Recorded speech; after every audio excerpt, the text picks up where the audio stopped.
Hi friends, welcome to Malarvanam. எல்லோரும் எப்படி இருக்கீங்க? ஹோப் எல்லோரும் நல்லா இருப்பீங்கன்னு நம்புகிறேன். நாங்களும் எல்லோரும் ரொம்ப நல்லா இருக்கோங்க. ஸோ 3rd வீக் சாட்டர்டே அன்றைக்கி மார்னிங், அது மட்டும் இல்லை ஃபுல் டே எடுத்திருக்கேன் vlog. எப்படி இருக்குது என்னன்னு சொல்லி பார்க்கலாம் வாங்க, வீடியோக்குள்ளே போகலாம். போன வாரம் பண்ண தப்பை இந்த வாரம் பண்ணக்கூடாது அப்படின்னு நினச்சி வடைக்கு பருப்பு வந்து ஃபஸ்ட்டு நைட்டே ஊற வச்சிட்டேன். ஆனால் ஏஞ்சி வந்து அதை லேட்டாக ஏஞ்சிட்டேங்க. அலாரம் வந்து நான் எப்போவுமே பார்த்தீங்க அப்படின்னா என்னோடய கையில் வாட்ச் இருக்கு இல்லையா, அதில் தான் வந்து அலாரம் வச்சுப்பேன். ஏன்னா எங்கள் வீட்டில் வந்து சின்ன சத்தம் கேட்டால் கூட எல்லோரும் ஏஞ்சிப்பாங்கன்னு வச்சுக்கோங்களேன். அணுகுண்டே விழுந்தாலும் எந்திரிக்காத ஆள் நான் தான். குட்டி சத்தம் லைட்டு போடுற சுவிட்ச் சத்தம் கேட்டாலும் எந்திரிக்கிற 3 பேர் எங்கள் வீட்டில் இருக்க மற்ற ஆளுங்க எல்லாருமே. ஸோ அதனால் நான் என்ன பண்ணுவேன், வாட்சில் வந்து அலாரம் வச்சுப்பேன். அது வந்து வைப்ரேட் ஆகும். ஸோ ஏஞ்சிப்பேன், யாருக்கும் டிஸ்டர்பன்ஸ் இருக்காது அப்படின்னு சொல்லிட்டு. அன்றைக்கி என்ன பண்ணேன், ஃபுல்லாக ரூம் ஃபுல்லாக எல்லா விண்டோஸ் எல்லாமே க்ளோஸ் ஆகிருந்ததால் ரொம்ப டார்க்காக இருந்துச்சு போல். நான் வந்து ஸ்டாப் பண்ணிட்டேன் கையில் இருந்ததில். அதுக்கப்புறம் என்ன ஆகிடுச்சு, விடிஞ்சதே தெரியல. மணி பார்த்திங்க அப்படின்னா 8:15 நான் எந்திரிக்கும் போது. சரி, ரொம்பவும் டயர்டாகவும் இருந்திருப்பேன் போல். அதனால் அதுக்கப்புறமா அப்படியே ஏஞ்சி வந்துட்டு சரி டீ மட்டும் குடிச்சிட்டு குட்டி குட்டி வேலை மட்டும் செஞ்சு வச்சுட்டு போகலாம் அப்படின்னு சொல்லிட்டு யோசிச்சுட்டு இருந்தேன். ஆக்சுவலாக கவுனி அரிசியில் தான் சக்கரை பொங்கல் வைக்கலாம் அப்படின்னு சொல்லி பிளான் பண்ணியிருந்தேன். பட் வந்து நைட்டு ஊற வைக்கலையா, அதனால் காலையில் வந்து நார்மல் அரிசியிலே வச்சிடலாம் அப்படின்னு சொல்லிட்டு இது பண்ணேங்க. லேட்டாக எழுந்ததுனால பசியும் எடுத்துக்கிச்சு. ஸோ அதனால் டீ மட்டும் குடிச்சிட்டு வேலையை ஸ்டார்ட் பண்ணலான்னு சொல்லிட்டு டீ போட ஆரம்பிச்சிட்டேன். இடையில நான் சொன்னேன் இல்லையா லாஸ்ட் வீடியோவில் கூட, டீ இடையில வந்து ஒரு 10 நாள் குடிக்கல. அதுக்கப்புறம் டீ குடிக்கவே பிடிக்கலன்ட்டு, நிஜமாகவே டீ குடிக்கவே பிடிக்கல தாங்க. ஆனால் காலையில் நான் வந்து டீயை தவிர வேறு எதுவும் எனக்கு பால் எதுவுமே எனக்கு குடிக்க பிடிக்காது. ஸோ அதனால் நான் வந்து டீ வேறு வழியே இல்லை, என்னைக்காவது ஃபுல் டீ குடிப்போன்னு சொல்லிட்டு நானே தான் டீ போட்டேன். கொஞ்சம் சர்க்கரை அதிகமாக போட்டேன். ஏன்னா ரீசெண்டாக வந்து சர்க்கரை வந்து அரை சர்க்கரை இல்லை சர்க்கரை எல்லாமே குடித்ததுனால பிடிக்கலையா என்னென்னு தெரில டீ. சரி இன்றைக்கி வந்து சர்க்கரை வந்து முழு சர்க்கரை போட்டு குடிக்கலான்னு சொல்லிட்டு எப்போயும் போடுற மாதிரி சர்க்கரை போட்டு குடிக்க ஆரம்பிச்சிட்டேங்க. பட் ஓகேவாக தான் இருந்துச்சு டீ ஓரளவுக்கு. ஆனால் வந்து அந்த பழைய டீயோட டேஸ்ட்டு பிடிச்சி குடிக்கிற அளவுக்கு இல்லை. இன்றைக்கி வந்து பசிக்கக்கூடாது அப்படின்றதுக்காகவே குடித்தேன்னா சரி ஓகே அப்படின்னு சொல்லிட்டு போட ஆரம்பிச்சாச்சுங்க. அப்புறம் இன்றைக்கி வந்து மெனு என்னென்னு பார்த்தீங்க அப்படின்னா, சக்கரை பொங்கல், லெமன் ரைஸ், தேங்காய் சாதம், அதுக்கப்புறம் உருளைக்கிழங்கு பொரியல், அப்புறமா மசால் வடை, அப்புறமா வந்து பார்த்திங்க அப்படின்னா பாயாசம் பண்ணல இன்றைக்கி. அதுக்கு பதிலாக தான் சக்கரை பொங்கல் முடிவு பண்ணியாச்சு. அப்புறம் அப்பளம். ஸோ இதுதான் மெனு வந்து சூஸ் பண்ணேன். ஸோ அப்படியே பொறுமையாக வேலையை ஸ்டார்ட் பண்ணலாம். குக்கரில் தான் ரைஸ் வச்சேன். இந்த மாதிரி வெரைட்டி ரைஸ்லாம் பண்ணும்போது பார்த்திங்க அப்படின்னா பெரும்பாலும் சோனா மசூரி ரைஸ் தாங்க எடுத்து யூஸ் பண்ணுவேன். பொன்னி பாயில்டு யூஸ் பண்ண மாட்டேன். பொன்னி பாயில்டு வந்து விரதம் இருக்கிற அன்றைக்கி கண்டிப்பாக யூஸ் பண்ண மாட்டேன். பச்சரிசி தான் வந்து விரதத்துக்கு. அது ஏன்னா எனக்கு தெரில, எப்போயோ யாரோ சொல்லி கேள்விப்பட்ட மாதிரி ஒரு ஞாபகம். பச்சரிசி தான் சாமிக்கு படைக்கணும் அப்படின்னு சொல்லிட்டு. ஸோ அதனால் அதே தான் வந்து செய்கிறது. ஃபஸ்ட்டு வந்து பார்த்திங்க அப்படின்னா நான் வந்து ரைஸ் சாப்பாட்டுக்கு வந்து எடுத்துக்கிறேன். இதுக்கு தேங்காய் சாதத்துக்கும் நம்மளோட லெமன் ரைஸ்க்கும் வந்து எடுத்து வச்சிடுறேன். 2க்கும் பார்த்திங்க அப்படின்னா 2 கப்பு போட்டிருக்கேன். அதாவது குட்டி டம்ளர், அந்த 100 ml டம்ளர் சொல்லுவோம் இல்லையா, அதில் வந்து 2 போட்டிருக்கேன். ஸோ ஃபஸ்ட்டு வந்து அதை வச்சிடலாம். ட்ரெஸ் வந்து நல்லாயிருக்குன்னு சொல்லிட்டு நிறைய காம்ப்ளிமெண்ட்ஸ் வந்துச்சுங்க இந்த ஸ்கர்ட்டுக்கு. ஆக்சுவலாக இது வந்து ஃபுல் ட்ரெஸ் கிடையாது. நிறைய பேர் இதை வந்து ஃபுல் ட்ரெஸ்ன்னு நினச்சிட்டு கமெண்ட் பண்ணியிருந்தீங்க. இது வந்து ஸ்கர்ட்டு, டாப்பு. நான் டாப் வந்து பார்த்திங்க அப்படின்னா நான் வந்து இது போட்டிருக்கேன், நம்மளோட குர்த்தா போட்டிருக்கேன். இதுக்கு டாப் வந்து கிடைக்கல. சரி இந்த குர்த்தாவோட இது மேட்ச் ஆகிற மாதிரி ஃபீல் ஆச்சு. சரி அதனால் இதை போடலாம் அப்படின்னு சொல்லிட்டு.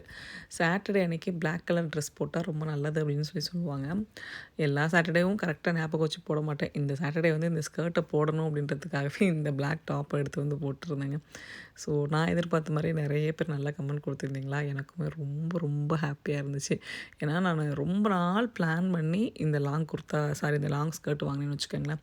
எப்போயுமே லாங் ஸ்கர்ட்டு காட்டனில் கிடைக்கிறது பார்த்திங்க அப்படின்னா நம்ம இந்தியா இதில் தான் கிடைக்கும். நிறைய பேர் சொல்லுவாங்க மெக்சிகன் இதுலேயும் லாங் ஸ்கர்ட் கிடைக்கும் அப்படின்ட்டு. பட் அது வந்து பாலிஸ்டர் துணி மாதிரி இருக்கும்.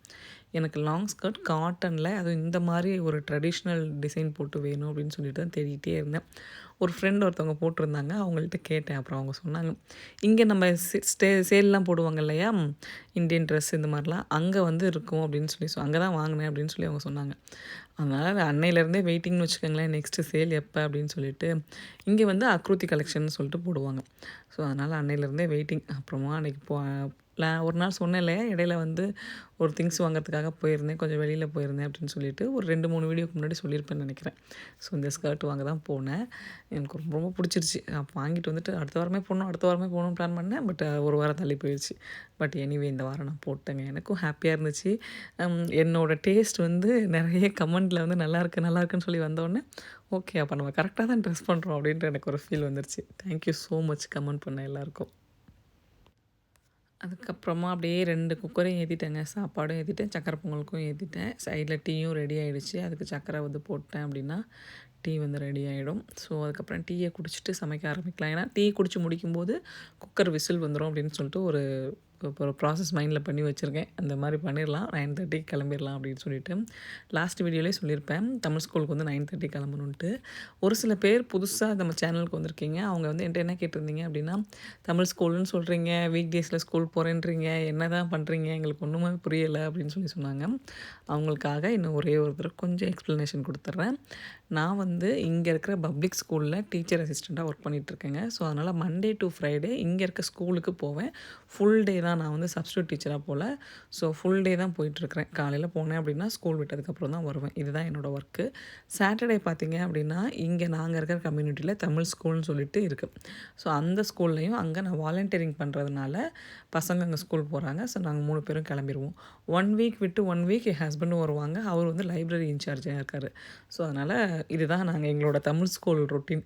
நிறைய பேர் சாட்டர்டே விலாக் அந்த ஷார்ட்ஸ் பார்த்துட்டு கேட்குறீங்க, தமிழ் ஸ்கூலுன்றீங்க அப்படின்னா என்ன அப்படின்னு சொல்லிட்டு. ஸோ அதுக்காக தான் இந்த எக்ஸ்ப்ளனேஷன் கொடுத்தேன். ஹோப் புரிஞ்சிருக்கும்னு நினைக்கிறேங்க. லாஸ்ட் வீடியோவில் புதுசாக வரவங்க சப்ஸ்கிரைபர் வந்து நான் வந்து புதுசாக உங்கள் சேனல் பார்க்குறேன்னு சொன்னால் எனக்கு ரொம்ப ஹாப்பியாக இருக்கும் அப்படின்னு சொல்லி நான் சொல்லியிருந்தேன். சீரியஸ்லி அதுக்கப்புறம் அந்த வீடியோவுக்கு கீழே பார்த்தீங்க அப்படின்னா, நான் புதுசாக உங்கள் சேனல் பார்க்குறேன், நான் அவங்க புதுசாக உங்கள் சேனல் பார்க்குறேன்னு சொல்லிட்டு அவ்வளோ கமெண்ட்டு. நான் உண்மையாலுமே ஒரு ஒரு சின்ன கதை ஒன்று சொல்கிறேன். கதை இல்லை, உண்மையாகவே. எங்கள் அண்ணா வந்து எப்போவுமே என்ன சொல்லுவாங்க அப்படின்னா, நீ நான் இங்கே யூஎஸ் வரதுக்கு முன்னாடி சொன்னாங்க, எங்களுக்கு வந்து செகண்ட் பேபி பிளான் இல்லை, நீங்கள் வந்து 3 பேராக போயிட்டு 4 பேராக தான் வருவீங்க அப்படின்னு சொன்னாங்க. இல்லை வாய்ப்பே இல்லை அப்படின்னு சொன்னேன். அதுக்கப்புறம் அவங்க சொன்ன மாதிரியே நடந்துச்சா. அப்புறம் அவங்க சொல்லுவாங்க, நீ வந்து இந்த வேர்ல்டில் எந்த இடத்துக்கு போகணுன்னு ஆசைப்பட்டாலும் உனக்கு அது நடக்கும், நீ நல்லா இருப்ப அப்படின்னு சொல்லி எப்போவுமே வந்து ப்ளஸ் பண்ணுவாங்கன்னு வச்சுக்கோங்களேன். அது ஒரு மாதிரி ஹாப்பி வைப் தான் வச்சுக்கோங்க. நீங்கள் எல்லோரும் சொல்கிறீங்கள பாசிட்டிவாக பேசுகிறீங்க அப்படின்னு சொல்லிட்டு, நான் மட்டும் இல்லை, என் ஃபேமிலியில் எல்லாருமே அப்படி தான் வச்சுக்கோங்களேன். மோஸ்ட்லி வந்து பாசிட்டிவாக தான் இருக்கும். அதனால் எங்கள் அண்ணா அப்படி சொல்லுவாங்க. அப்போ நான் சொல்லுவேன், நீ வேற கம்முனு இரு அப்படின்னு சொல்லுவேன். ஆனால் இப்போ ரீசெண்டாக வர கமெண்ட் எல்லாம் பார்த்தீங்க அப்படின்னா, நான் யூகேலேருந்து உங்களுக்கு வீடியோ பார்க்குறேன், அப்புறம் ஆஸ்திரேலியாவிலேருந்து வீடியோ பார்க்குறேன், ஜெர்மனிலேருந்து வீடியோ பார்க்குறேன்னு சொல்லிட்டு அட்லீஸ்ட் யாராவது ஒருத்தர் 2 பேராவது அங்கங்கேருந்து பார்க்குறவங்க கமெண்ட் பண்ணிடுறீங்களா? நீங்கள் அந்த மாதிரி எனக்கு வெளிநாடு எந்த ஊர் போட்டாலும் சரி, எங்கள் அண்ணன் சொன்னது அப்படியே ஒரு நிமிஷம் என் கண்ணு முன்னாடி வந்து ஃப்ளாஷ் ஆகிட்டு போகும். நீ நினச்ச ஊருக்கு நீ போவேன்ட்டு. நான் எனக்கு எந்த ஊரும் போய் எனக்கு ட்ராவல் பண்ண அவ்வளோவா பிடிக்காதுங்க. அதனால் நான் எந்த ஊருக்கும் போகணுன்னு ஆசைப்பட்டதில்லை. பட் என்னோடய வீடியோ எல்லா ஊருக்கும் போய் அங்கேருந்து அவங்க பார்க்குறாங்க அப்படின்னு சொல்லி கமெண்ட்டு சொல்லும்போது எங்கள் அண்ணன் சொன்னது அப்படியே எனக்கு வந்து ஃப்ளாஷ் ஆகிட்டு போச்சு. ஸோ ரொம்ப ரொம்ப ஹாப்பின்னு வச்சுக்கோங்களேன். அந்த ஒரு நிமிஷம் அண்ணாவோட ஞாபகமும் வருது. உங்களோட கமெண்ட் வந்து இந்த ஊரில் இருந்து நீங்கள் பார்க்குறேன் அப்படின்னு சொல்லும்போதெல்லாம் எனக்கு ரொம்ப ஹாப்பியாக இருந்துச்சு. போர்ச்சுகல்லேருந்துலாம் பார்க்குறேன் அப்படின்னு சொல்லி ஒரு கமெண்ட் வந்து ஃப்ரீக்வெண்ட்டாக வரும். அக்கா ஐ எம் ஃப்ரம் உங்களோட வீடியோ இங்கேருந்து பார்க்குறேன், அங்கே நான் போர்ச்சுகல்ல இருக்கேன் அப்படின்னு சொல்லிட்டுலாம். எவ்வளோ சூப்பராக இருந்துச்சு தெரியுங்களா? அந்த ஃபீல் வந்து எப்போயோ அண்ணா வந்து சொன்னது, எப்போயோ சொன்னது தான். ஆனால் வந்து எப்போ பேசணும்னு சொல்லுவாங்கன்னு வச்சுக்கோங்களேன். ஒரு தடவை தான் இல்லை, எப்போயுமே சொல்லுவாங்க. ஸோ அதனால் அது எனக்கு ஒரு மாதிரி ரொம்ப ஹாப்பியாக இருந்துச்சுங்க. நான் வந்து வாய்ஸ் ஓவர் கொடுக்கும்போதே அதை சிரிச்சுட்டே தான் கொடுக்குறேன். ஏன்னா அண்ணாக்கிட்ட பேசினது, அது ஞாபகம் வந்தது எல்லாமே. ஸோ ஹாப்பியாக இருக்குது எனக்கு. தேங்க்யூ ஸோ மச்ங்க. ஸோ ஓரளவுக்கு கிச்சன் வேலை எல்லாத்தையும் நான் பிளான் பண்ணபடி முடிச்சுட்டு அதுக்கப்புறமா தமிழ் ஸ்கூலுக்கு வந்தாச்சு. அன்றைக்கி வந்து லைப்ரரி இருக்குதுன்னு சொல்லி நான் ஷார்ட்ஸ்லேயே கூட சொல்லியிருப்பேன்.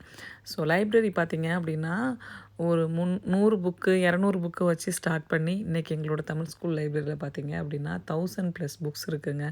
இப்போ ஹாய் சொல்லிட்டு போனாங்களே, அவங்க தான் எங்களோட பிரின்ஸிபல். ஸோ வந்து இன்றைக்கி அந்த 1000 புக்ஸ் இருக்கிறதுக்கு இவங்களும் ஒரு ரீசன். இவங்கெல்லாம் பார்த்திங்க அப்படின்னா இங்கே இருக்கிற எல்லாருமே, எங்கள் தமிழ் ஸ்கூலுக்கு வர எல்லா டீச்சர்ஸ், பிரின்ஸிபல் எல்லாருமே பார்த்திங்க அப்படின்னா வாலண்டியரிங் பண்ண தாங்க வருவாங்க. நான் எப்போவுமே சொல்லுவேன், எனக்கு தமிழ் ஸ்கூல் போனாவே ஒரு பாசிட்டிவ் வைப் இருக்கும் அப்படின்னு சொல்லிட்டு. எல்லாருக்கும் நான் ஒன்று சொல்லட்டுமா, நான் இவ்வளோ பாசிட்டிவாக பேசுகிறேன் அப்படின்னா என்னை சுற்றி இருக்கிற பாசிட்டிவ் வைப்னாலே மட்டும்தான். ஸோ தமிழ் ஸ்கூல் வந்து எனக்கு ரொம்ப வியப்பாக இருக்கும் பார்த்திங்க அப்படின்னா. எல்லாருக்குமே வேலைகள் இருக்க தான் செய்யும். ஆனால் நான் வந்து டீச் பண்ணுறேன், நான் வரேன் அப்படின்னு சொல்லிட்டு ஒவ்வொரு கிளாஸ்க்கும் 2 டீச்சர் இருக்காங்கங்க. ஸோ அவங்களெல்லாம் பார்க்கும்போது நான் வந்து ஏதோ கொஞ்சம் தான் என் லைஃப்பில் ஸ்டார்ட் பண்ணியிருக்கேன் அப்படின்னு சொல்லி தோணும். ஏன்னா நிறைய பேர் செல்ஃப் இன்ட்ரெஸ்டடாக எவ்வளோ விஷயங்கள் வந்து வாலண்டியரிங் பண்ணுறாங்க தெரியுமா? ஸோ அதிலிருந்து நம்ம என்ன நல்ல விஷயம் எடுத்துக்க முடியுமோ அதை எடுத்துக்கிட்டு அப்படியே வளர்ந்து போய்கிட்டே இருக்கணுங்க. எப்போவுமே வீட்லேயுமே அதான் சொல்லுவேன். என் வீட்டுக்காரரும் அதை தான் எப்போவுமே சொல்லுவார்.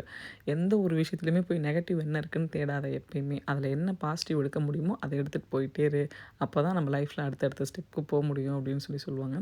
ஸோ அதனால் முடிஞ்ச வரைக்கும் உங்கள்கிட்ட யாராவது பக்கத்தில் பேசினாலும் சரி, இல்லை நீங்கள் யார்கிட்டயாவது பேசினாலும் சரி, பாசிட்டிவாக 4 வார்த்தை நல்லதாக பேச முடிஞ்சால் பேசலாங்க. இல்லையா அமைதியாக வந்துடுறது ரொம்ப ரொம்ப நல்லது.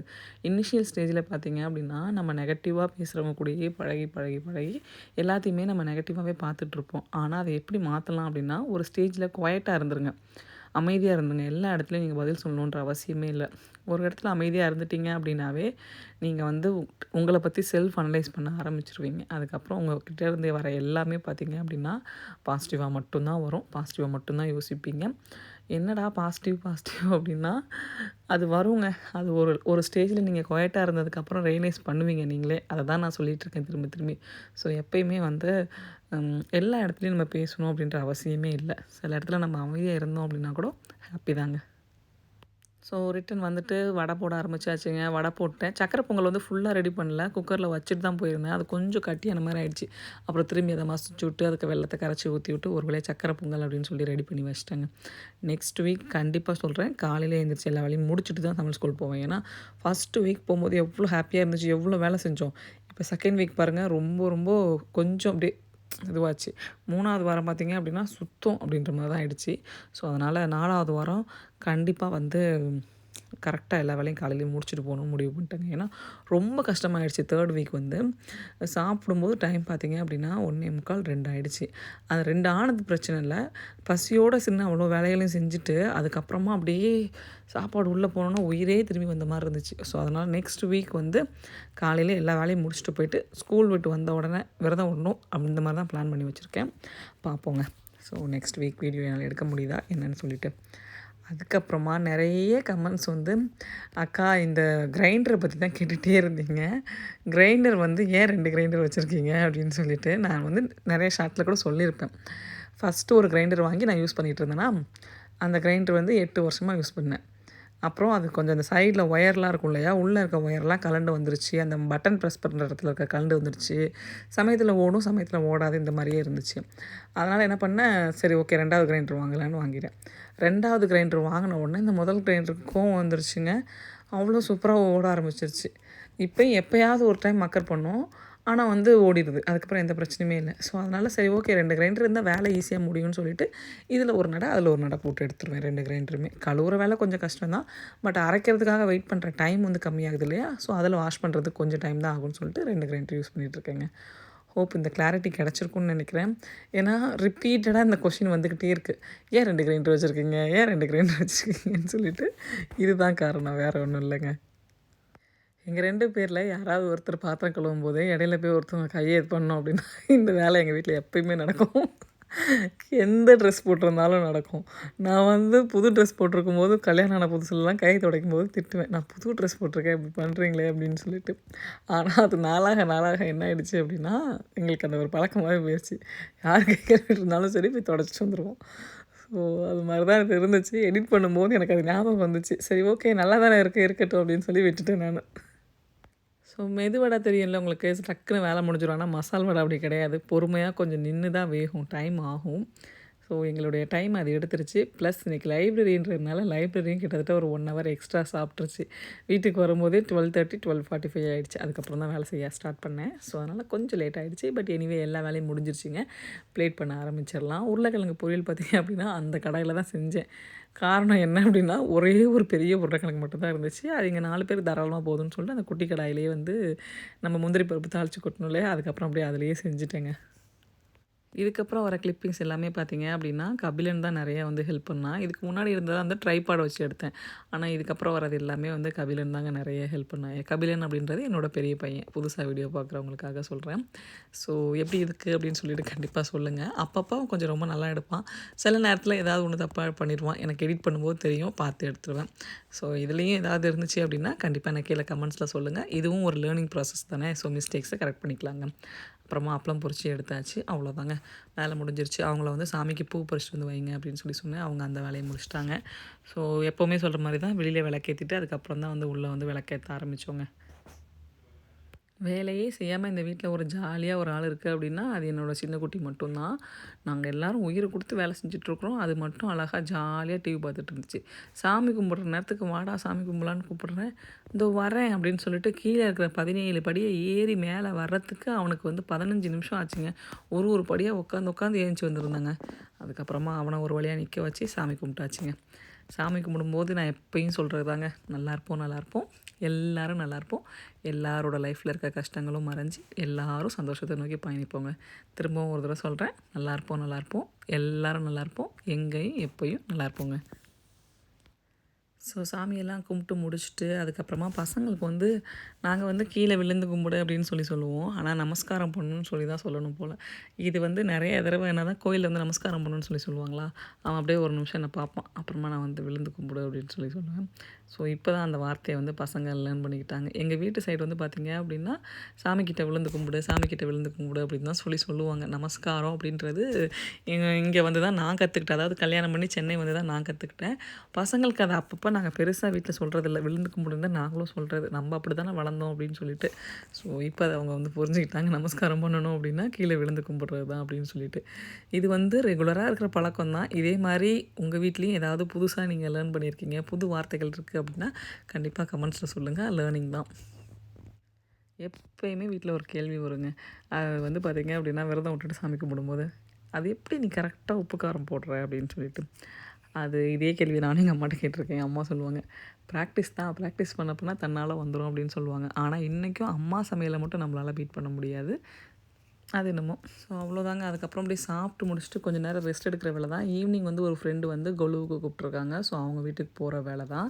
ஈவினிங் வந்து பார்த்திங்க அப்படின்னா நம்ம வீட்டில் பிளாக் போட்டால் ஓகே. அங்கே வந்து எனக்கு பிளாக் போட்டால் ஓகேவா இல்லையா அப்படின்னு ஒரு கன்ஃபியூஷன்லேயே இருந்துச்சு. சரி அதனால் பிளாக் வேணாம் அப்படின்னு சொல்லிட்டு ஈவினிங் சாரீ கட்டிட்டு போகலான்னு சொல்லிட்டு முடிவு பண்ணிட்டேங்க. ஸோ இனிமேல் தான் போயிட்டு எந்த சாரீ என்னன்னு சொல்லி முடிவு பண்ணணும். இந்த இது பார்த்திங்க அப்படின்னா நான் வந்து ஃபுல்லாக போட்டிருக்கிறது என்னென்னு பார்த்திங்க அப்படின்னா நான் சொன்னேன் இல்லையா ஆல்ரெடி குர்த்தான்னு சொல்லிட்டு. இப்போ அந்த குர்த்தாவை எடுத்துகிட்டு காட்டுறேன் பாருங்கள். உங்களுக்கு இது பிடிச்சிருக்கா அது பிடிச்சிருக்கான்னு சொல்லிட்டு கமெண்ட்ஸில் சொல்லுங்கள். நான் டக் பண்ணியிருந்தது பிடிச்சிருந்துச்சா இல்லை குர்த்தா வெளில போட்டிருக்கிறது பிடிச்சிருக்கான்னு சொல்லிட்டு சொல்லுங்கள். எனக்கு வந்து டக் பண்ணியிருந்தது தான் ரொம்ப பிடிச்சிருந்துச்சு. ஏன்னா இது வந்து அலைன்டு குர்த்தா. அலைன் பண்ணியிருக்கிறதுனால எனக்கு வந்து அந்தளவுக்கு இது சாட்டிஸ்ஃபேக்ஷனாக இல்லை. ஒரு வேளை அலைன் பண்ணாமல் இருந்துச்சு, ஸ்ட்ரெயிட் குர்த்தாவாக இருந்துச்சுன்னா இன்னும் நல்லா இருந்திருக்கும்னு நினைக்கிறேன். ஸோ மறக்காமல் கமெண்ட்ஸில் சொல்லுங்கள் எப்படி இருந்துச்சுன்னு சொல்லிட்டு. ஸோ அப்புறம் அவங்க வீட்டுக்கு கொஞ்சம் நேரம் ரெஸ்ட் எடுத்துகிட்டு கிளம்பியாச்சு. இதுதான் ஃபைனல் காஸ்ட்யூம் போட்டுட்டு கிளம்பியாச்சுங்க. நான் தான் வண்டி ஓட்டினேன். அவரை வந்து இன்றைக்கி நீங்கள் வந்து இந்த கதையை நான் உங்கள்கிட்ட சொல்லிடுறேன். எங்கள் வீட்டில் டிரைவிங் நான் கற்றுக்கிறதுக்கு முன்னாடி என்ன அப்படின்னா, இந்த மாதிரி கிளம்பிட்டு ஏதாவது கிஃப்ட் கார்டோ ஏதாவது வாங்க போகிறோன்னு வச்சுக்கோங்களேன், நான் வந்து சைடில் உட்காந்துருப்பேன்ல, எங்கே போனாலும் சரி என்னை வந்து காரை பண்ணி பண்ணிட்டு போய் இறங்கி போய் வாங்கிட்டு வா அப்படின்னு சொல்லுவாங்க. கேட்டால் நான் தானே வண்டி ஓட்டுறேன் அப்படின்னு சொல்லுவாங்கங்க. இன்றைக்கி தான் ஃபஸ்ட்டு டைம் அவங்க வேஷ்டி கட்டிட்டு அவங்கள இறக்கி விட்டேன். நான் சொன்னேன், நீங்கள் போய் வாங்கிட்டு வாங்க அப்படின்னேன். நான் வேறு வேஷ்டி தான் கட்டியிருக்கேன். வேஷ்டி கட்டிட்டு நான் சாம்ஸுக்கு எப்படி போவேன் அப்படின்னாங்க. எத்தனை தடவை என்னை சாரீ கட்டிட்டு இறங்கி போயிட்டு கிஃப்ட் கார்டெலாம் வாங்கிட்டு வர சொல்லியிருக்கீங்க, உங்களுக்கு மனசாட்சி இல்லை அப்படின்னு. அதுக்கு பதிலே பேசலை. நீங்களாவது கீழே கமெண்ட்ஸில் கேளுங்க. ஸோ அவங்க வீட்டில் போயிட்டு கொலு சாமியெல்லாம் கும்பிட்டுட்டேன். சாமி கும்பிட்டு முடிச்சுட்டு ஜாலியாக டைம் ஸ்பெண்ட் பண்ணிவிட்டு நாங்கள் கண்ணாமூச்சிலாம் விளையாண்டோம் அங்கே. நான் நிறைய வீடியோஸ் எடுக்க எனக்கு டைம் இல்லை. ஏன்னா அங்கே போயிட்டு வீடியோஸில் அதிகமாக கான்சன்ட்ரேட் பண்ணேன் அப்படின்னா ஜாலியாக பேசுகிறத வந்து விட்டுருவேன். ஸோ அதனால் நிறைய கண்ணாமூச்சியெல்லாம் விளையாண்டுட்டு லாஸ்ட்டாக வந்து குங்குமம் மஞ்சள்லாம் வாங்கிக்கிட்டு ரிட்டன் கிஃப்ட்லாம் வாங்கிக்கிட்டு கிளம்பி வந்தாச்சுங்க. ஸோ ஹோப் இந்த வீடியோ உங்கள் எல்லாேருக்கும் பிடிச்சிருக்குன்னு நினைக்கிறேன். பிடிச்சிருந்துச்சு அப்படின்னா நம்ம சேனலை மறக்காமல் லைக் பண்ணி ஷேர் பண்ணி சப்ஸ்கிரைப் பண்ணுங்கள். அடுத்து என்ன மாதிரி வீடியோஸ் வேணும் அப்படின்றத கீழே எனக்கு கமெண்ட் செக்ஷனில் சொல்லுங்கள். தேங்க்ஸ் ஃபார் வாட்சிங். Thanks for supporting our சேனலுங்க.